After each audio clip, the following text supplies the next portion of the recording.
Public வந்து நம்மளுடைய வேலை தெரியாது. இப்போ யூடியூப் வச்சு நடத்துகிறவங்க அவங்களுக்கு வந்து நம்மளுடைய வழி தெரியாது. அவங்களுக்கு அவங்க ரிவ்யூ பண்ணக்கூடாதுன்னு நான் சொல்ல வரல. அதை ஒரு 2-3 நாள் கழித்து பண்ணிக்கோங்க, ஒரு 10 நாள் கழித்து பண்ணிவிடுங்க, சந்தோஷமாக இருக்கும். வந்து படம் பார்த்துட்டு நல்லா இருக்குது நல்லா இல்லைன்னு பார்த்துட்டு போட்டோமே, பார்க்குறதுக்கு முன்னாடி சொல்லும் போது நம்ம பழப்பு போதில்ல. அது தொழிலாளிகளுடைய வழியை ஒரு தொழிலாளிக்கு தான் புரியணுவாங்க. அது மாதிரி ரிவ்யூ பண்ணுறவங்க அத்தனை பேரும் தொழிலாளியாக இருந்தால் கண்டிப்பாக எங்களுடைய வழியை புரிஞ்சுக்கணும். நான் உங்களை நீங்கள் எடுக்கக்கூடாதுன்னு சட்டம் போடுறதுக்கு நான் அதிகாரியும் கிடையாது, ஆளும் கிடையாது. நான் உங்களை மாதிரி ரொம்ப ஏழ்மையான ஆள். அடுத்த வேலை இந்த வேலை இருந்தால் மட்டும்தான் என் வீட்டில் வந்து அடுப்பெரியும். இல்லைன்னா பெருமுதலாளிகள் ஆள் கிடையாது. நாங்கள் தொழிலாளிங்க. நாங்கள் என்ன மாதிரி நிறைய பேர் இருக்காங்க, 100 கணக்கில். அவங்கெல்லாம் வாழணுன்னா நீங்கள் ரிவ்யூ கொஞ்சம் கம்மி பண்ணிவிட்டு படங்கள் கொஞ்சம் ஓடட்டும். பப்ளிக் பார்த்து படம் பார்த்துட்டு அவங்க ரிவ்யூ சொல்லட்டும். நீங்கள் போய் படம் பார்த்து ரிவ்யூ சொன்னதுக்கப்புறம் உள்ளே வர்றது பெரிய வருத்தமாக இருக்குது. அது எங்களுடைய அடி வயிற்றில் கை வைக்கிற மாதிரி இருக்குது. தயவுசெய்து யூடியூபர்ஸ் எல்லாருமே, என்னுடைய சக தோழர்கள் எல்லாருக்கும் நான் வந்து வேண்டி விரும்பி கேட்குற ஒரே ஒரு விஷயம், நீங்கள் பண்ணக்கூடாதில்ல, பண்ணுங்கள். ஒரு 10 நாள் கழித்து பண்ணுங்கள். இந்த படத்துக்கான கூடுமான அளவுக்கு ஓரளவுக்கு ப்ரொடியூசர் காப்பாற்றப்பட்டார். அடுத்த ஒரு ஜென்ரேஷன் வந்து அடுத்த ரொம்ப இதுவாக இருக்கும். படங்களும் நல்லாயிருக்கும், ஆக்டிவாக இருக்கும். நிறைய படங்கள் பண்ணுவாங்க. போட்ட முதல் வந்துடுது போதும், லாபம் இல்லைனாலும் அப்படின்னு நினச்சி வருவாங்க. தொழிலாளிகளும் நல்ல அடுத்த லெவலுக்கு போவாங்க. ஸோ சினிமா நல்லா வரணுன்னா நீங்கள் கொஞ்சம் எங்களுக்கு பார்த்து கொஞ்சம் எங்கள் சைட்லேருந்து என்னோடய சூழல் புரிஞ்சு பேசுங்க. அது மட்டும் போதும், வேறு ஒன்றும் இல்லை. நான் திரும்பவும் சொல்கிறேன், நான் அவங்கள பண்ண வேணான்னுலாம் சொல்லலை. நீங்கள் கேள்வி கேட்குறது வந்து எப்படின்னா, என்ன அவங்ககிட்ட கூட்டு போய் சண்டை போட்டு விட்ற மாதிரி இருக்குது. இந்த மூட்டி விட்ற வேலைலாம் வேணாம். நான் அவங்கள வேண்டி விரும்பி என்ன கேட்டுக்கிறேன்னா, அந்த படமாக இருந்தாலும் இந்த படமாக இருந்தாலும் சரி, ரிவ்யூ பண்ணுறது வந்து ஒரு காலத்தில் படம் எப்படி 200 நாள் 300 நாள் ஓடிச்சு. எல்லோரும் தேட்டருக்கு போய் படம் பார்த்தோம், சந்தோஷமாக இருந்தோம். இன்றைக்கி அப்படி இல்லை. எல்லார் வீட்டுக்கும் ஒய்ஃபை கனெக்ஷன் இருக்குது, எல்லாருக்கும் டிவி இருக்குது, யூடியூப் இருக்குது, அடுத்தது வந்து நெட்ஃப்ளிக்ஸ், அது இதுன்னு ஊர்பட்ட சேனல்ஸ் இருக்குது. ஆனால் எங்களுடைய தொழில் கொஞ்சம் நீங்கள் யோசிங்க. அந்த இடத்துல இருந்தால் நான் பேசுகிறேன். அவங்களுக்கு நான் எதிரி இல்லை. நீங்கள் திருப்பி விடாதீங்க. அமரன் படம் ஓகே, இது ஓகே இல்லைன்ட்டு என்னை மாட்டி விடுற வேலையை நிறுத்துங்க முதல் தயவுசெய்து. என்னை மாதிரி தொழிலாளி, நீயும் எங்களை மாதிரி தொழிலாளி தானே. ஸோ நீங்கள் புரிஞ்சுக்கங்க ப்ளீஸ். அவங்க கொஞ்சம் அட்ஜஸ்ட் பண்ணி ஒரு 10 நாள் கழித்து பண்ணாங்கன்னா நல்லாயிருக்கும்னு நாங்கள் நினைக்கிறோம். படம் நல்லா வரணும், பப்ளிக் பார்த்து சொல்லட்டும். அடுத்த ப்ரொடியூசர் வருவாங்க, படம் பண்ணுவாங்க. நிறைய புதிய தலைமுறையெல்லாம் காத்திருக்காங்க பெரிய பெரிய படம் பண்ண. அந்த டைரக்டருங்கெல்லாம் வழி வேணும், இடம் வேணும், நிறைய படைப்புகள் வர வேணும். அதனால தான் சொல்கிறேன், தயவுசெய்து கொஞ்சம் எங்களுக்காக, வேறு ஒன்றும் இல்லை. படம் நல்லா இருந்தது. ஸோ உங்களுக்கு எல்லாருக்கும் என்னுடைய நன்றி. தயவுசெய்து என்னை மட்டும் காப்பாற்றுங்க.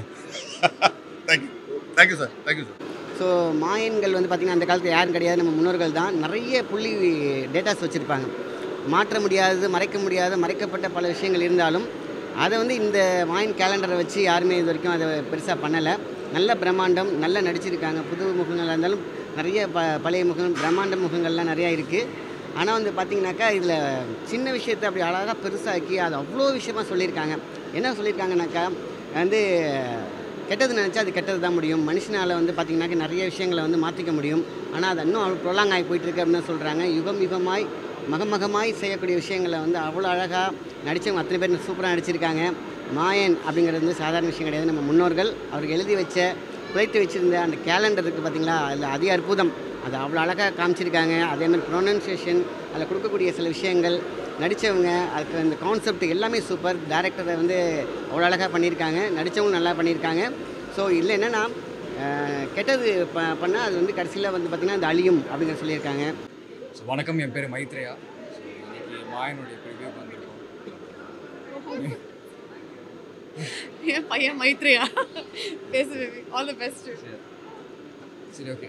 ஃபஸ்ட்டு சாரி, 10-15 மினிட்ஸ் லேட் ஆகிடுச்சு. தவிர்க்க முடியாத ஒரு விஷயம். ஸோ அதனால் I can't do justice. But படம் பார்த்த வரைக்கும் பர்சனலாக சொல்ல போனால் ராஜேஷ் அவர்கள், டைரக்டர் ராஜேஷ் அவர்கள் ரொம்ப வருஷமாக தெரியும். இந்த படம் வந்து இங்கே வந்து நிற்கிறதுக்கு எவ்வளோ பாடுபட்டு இருக்குன்னு. ஸோ அதுக்கு ஃபஸ்ட்டு என்னுடைய தேங்க்ஸ் சொல்லியிருக்கேன். என்னோட பழனிக்குமார், நான் ராமேஸ்வரத்துலேருந்து வர்றேன். இந்த படம் வந்து சிவபெருமானை பற்றியும் கால பைரவருடைய அந்த அழிவை பற்றியும் எடுக்கக்கூடிய ஒரு நல்ல ஒரு படமாக இருக்கின்றது. கண்டிப்பாக இந்த படம் ராமநாத சாமியுடைய வெற்றியாலையும் அண்ணாமலையாருடைய வெற்றியாலும் இந்த படம் வந்து மிகப்பெரிய வெற்றி பெறும். அதே போல் மீண்டும் மாயன் 2வது படம் வெற்றி பெற அந்த ஈசன் சிவபெருமான் அருளாளோட நான் வாழ்த்துக்கிட்டு Final.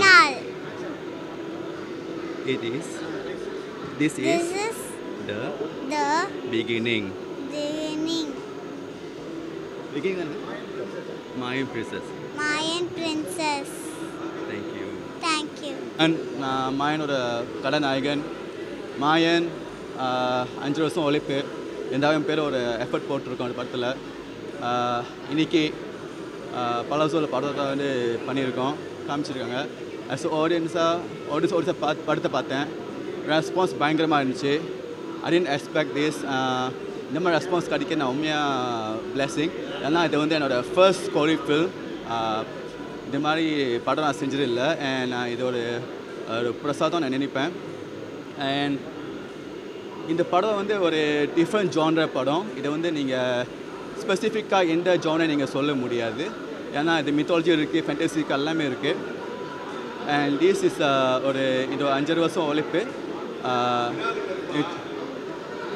இது நிச்சயமாக வந்து ஒரு நிச்சயமாக எல்லா பேருக்கு ஒரு படம் வந்து எல்லா பேருக்கு பிடிக்கும். அது எல்லாமே எல்லா பேருக்கு சிந்திக்க வைப்பாங்க இந்த படத்தை. பேர் சச்சின்.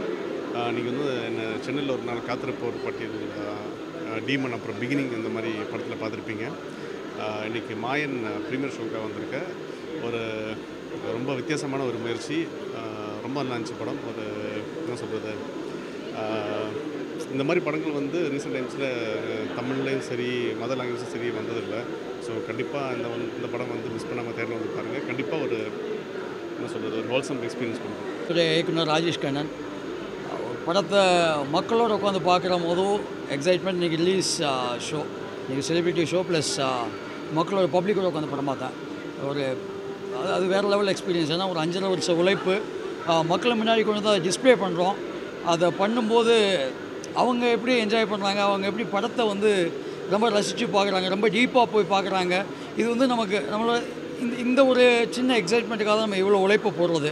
ஒரு நல்ல ரெஸ்பான்ஸ், ஒரு ரியல் ஹாப்பினஸ். என் டீம் மொத்தமாக for all my technicians, my editor, my music director, my cameraman, என்னுடைய கோரியோகிராஃபர் ஆகட்டும், என்னுடைய ஸ்டண்ட் டைரக்டர், ஸோ எல்லாத்துடைய ஆடியோ இன்ஜினியர், என்னுடைய D artist and graphics team. ஏன்னா இந்த படத்தோட முதுகெலும்பே அவங்க தான், கிராஃபிக்ஸ் டீம். இந்த படத்தோட டோட்டல் ஐடியானா நிறைய விஷயங்களை உள்ளே வச்சுட்டோம். நிறைய விஷயங்கள் இருக்குது. ஒரு ஸ்கிரிப்டில் வந்து மேபி ஒரு சின்ன லைன் எடுத்து ஒரு ஸ்கிரிப்டாக பண்ணுறது வேறு விஷயம். But there is too much to C. Sometime என்ன ஆகுனா இவ்வளோ விஷயங்கள் சொல்லியிருக்காங்க. ஏன்னா இப்போ எனக்கு எம்எஸ் பாஸ்கர் சார் சினிமாட்டோகிராஃபர் இப்போ பார்த்துப்போம், ராஜேஷ் நிறைய விஷயங்கள் சொல்லியிருக்காது, 4 படமாக எடுத்துருக்கலாம் அப்படின்னு. ஸோ பட் எனக்கு என்னென்னா இந்த களத்தில் இவ்வளோ விஷயங்கள் நம்மகிட்ட இருக்குது, எல்லாத்தையும் சொல்லிடணுங்கிறது தான் நோக்கம். அதுக்காக தான் எல்லாத்தையும் சொன்னது. And I am really happy and I use this opportunity to thank the whole team and எல்லாத்துக்கு மேலே என்னுடைய டிரெக்ஷன் டீம். ஏன்னா ஒரு படத்தில் வந்து என் கூட நிற்கிறது என் தம்பிங்க தான், டைரக்டர் அசிஸ்டன்ட் டைரக்டர்ஸ். ஸோ அவங்க வந்து they had been supportive for all these years. ஒரு எவ்வளோ 5.5 years என் கூட உட்காந்து படத்தோட ஸ்க்ராட்ச்லேருந்து இன்றைக்கி ஃபைனல் டெலிவரி வரையும் கூட வந்திருக்காங்க. ஃபர்ஸ்ட் டைம் ஒரு டைரக்டர் ஹெல்ப் பண்ணியிருக்காரு, டெபியூட்டர். நல்லா ட்ரை பண்ணியிருக்காரு, வெரி குட் எஃபர்ட். ஒரு கான்டென்ட் வைஸாக ஒரு நல்ல ஒரு இன்ட்ரெஸ்டிங்கான ஒரு விஷயத்தை சொல்ல வர்றாரு. அவர் சொன்ன விஷயம் ரொம்ப இம்பேக்டாக இருந்துச்சு. அந்த ஒன்லைன் ரொம்ப நல்லா இருந்துச்சு. நல்லவன் ஒருத்தன் எப்போ தெரியுமானா கெட்டவன் ஒருத்தன் இருக்கும்போது தான் நல்லவன் தெரியுவாங்கிற ஒரு சென்டர் ஒரு பாயிண்ட் இருக்குது. அந்த கோர் பாயிண்ட் ரொம்ப நல்லா இன்ட்ரெஸ்டிங்காக இருந்துச்சு. அது ரொம்ப படமாக பார்க்கும்போது ரொம்ப ஒரு ஸ்டன்னிங்காக இருந்துச்சு. அது how it is very true, அது ரொம்ப உண்மையாக இருந்துச்சு. அஃப்கோர்ஸ் ஒரு நல்லவன் ஐடென்டி ஆகணும்னா ஒரு கெட்டவன் இருக்கணும். எல்லாருமே நல்லவனாக இருந்தால்